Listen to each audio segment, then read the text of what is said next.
Bonjour et bienvenue dans cette vidéo. Je vais vous montrer comment vous pouvez utiliser Hangouts Meet pour faire une réunion à vidéoconférence. Alors, il y a deux façons de le faire. La première façon, c'est via l'agenda Google parce que Hangouts Meet et l'agenda sont connectés. Donc ici, je vais faire une simple réunion et lorsque je clique sur autres options, je vais pouvoir en fait sélectionner ici au niveau de la visioconférence Hangouts Meet. Donc ici, Hangouts Meet va générer un lien sur lequel il faudra simplement cliquer pour accéder à la visioconférence. Donc ici, je fais juste un test. Donc ici, lorsque je clique dessus, je vais cliquer sur le lien « Participer à la visioconférence » et ceci m'amènera en fait dans l'outil Hangouts Meet. Donc comme vous pouvez le voir, on arrive ici d'abord sur un écran de pré-visualisation. Vous pouvez couper le son ou couper la caméra d'avance. Ici, je vais couper le son. Et puis, s'il y a d'autres participants déjà présents dans la réunion, vous le verrez ici. Et lorsque vous êtes prêt, eh bien, vous cliquez sur « Participer à la réunion » et vous rentrez ici dans la réunion. D'accord? Il y a une autre vidéo dans laquelle j'explique vraiment en détail comment cet outil fonctionne. Mais très rapidement, c'est un outil très intuitif et assez simple.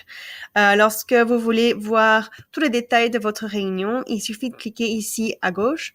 Si vous avez, par exemple, joint des pièces jointes à votre descriptif de la réunion ou s'il y a des points dans l'agenda que vous avez déjà mis dans le descriptif, ça va s'afficher ici sur la gauche.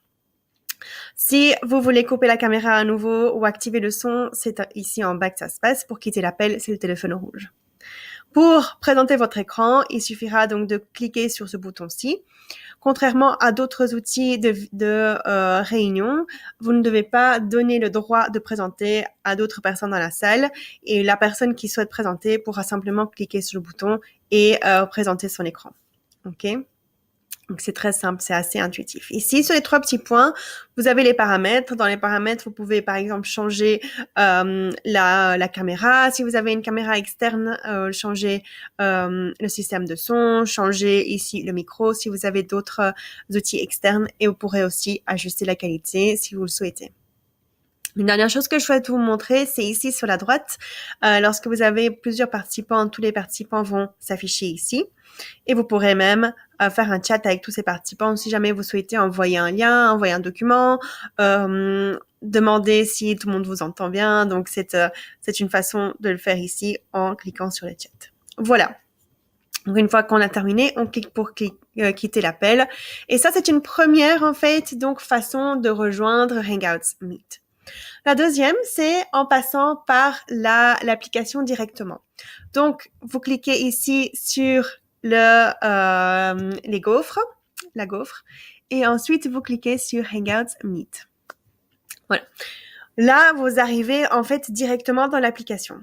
Donc, si vous souhaitez par exemple démarrer une nouvelle réunion, vous n'avez pas vraiment eu le temps ou voilà, vous n'avez pas du tout organisé une réunion dans l'agenda Google, vous n'avez pas ajouté le lien comme je viens de vous montrer, vous pouvez en fait le faire de manière plus spontanée en venant dans l'application directement.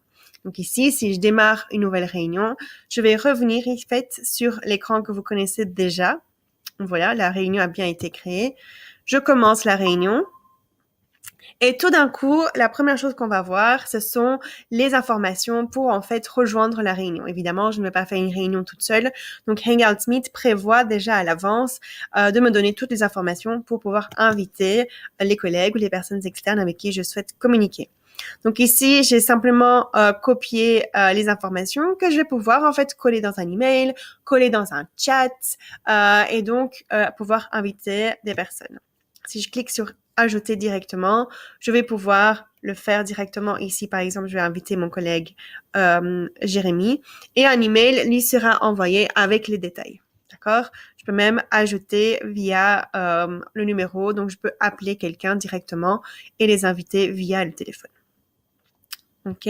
Donc voilà, plusieurs façons quand même de pouvoir inviter quelqu'un à participer à votre visioconférence.